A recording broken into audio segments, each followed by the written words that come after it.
इम्तियाज जलील एसआयटीच्या आता रडारवर आहेत आणि नाशिक धर्मांतर प्रकरणामध्ये चौकशीची शक्यता वर्तवण्यात येते। पहिल्या दोषारोप पत्रामध्ये जलील यांच्या नावाचा उल्लेख आहे, तर एसआयटी जलील यांना चौकशीला बोलावणार असल्याची माहिती सूत्रांकडून कळते। इम्तियाज जलील एसआयटीच्या आता रडारवर आहेत। धर्मांतर प्रकरणामध्ये त्यांच्या चौकशीची शक्यता वर्तवण्यात येते। पहिल्या दोषारोप पत्रामध्ये इम्तियाज जलील यांच्या नावाचा उल्लेख आहे आणि एसआयटी जलील यांना चौकशीला बोलावणार आहे अशी एक माहिती सूत्रांकडून कळते।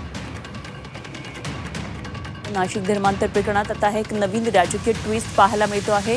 बहुराष्ट्रीय कंपनीतलं हे धर्मांतराचं प्रकरण होतं आणि या प्रकरणामध्ये निदा खाननं मतीन पटेल यांच्या ओळखीनं वास्तव्य केलेलं होतं आणि तिला एकंदरीतच या सगळ्या प्रकरणामध्ये इम्तियाज जलील आणि मतीन पटेल यांचे जो फोनवरून संवाद झालेला होता त्यावरून आता इम्तियाज जलील यांना सुद्धा आता एसआयटी चौकशीसाठी बोलवेल अशी एक शक्यता वर्तवण्यात येते। योगेश खरे आमचे प्रतिनिधी नाशिकमधून आपल्या बरोबर आहेत, जाणून घेऊया काय नेमके या संदर्भातले आणखी अपडेट आहेत। योगेश, एकतर एसआयटीनं सुद्धा आता इम्तियाज जलील यांना चौकशीसाठी बोलवणार असल्याचं कळतं आहे। इम्तियाज जलील यांच्या नावाचा सातत्यानं उल्लेख होतोय। काय काय नेमके या संदर्भातले तपशील आहेत आणि कसं हे सगळं प्रकरण आता पुढे जाणार आहे?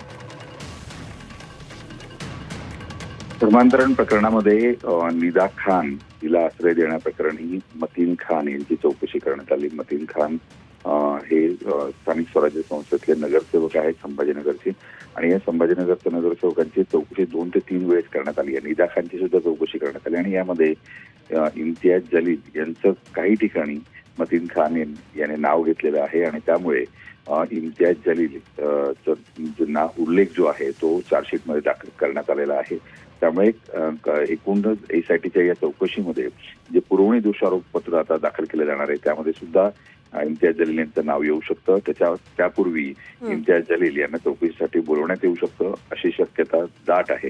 त्यामुळे एकूणच या प्रकरणामध्ये राजकीय पक्षाशी संबंधित असलेल्या या खासदारांचं नाव आलं तर मोठा गोंधळ निर्माण होणार आहे।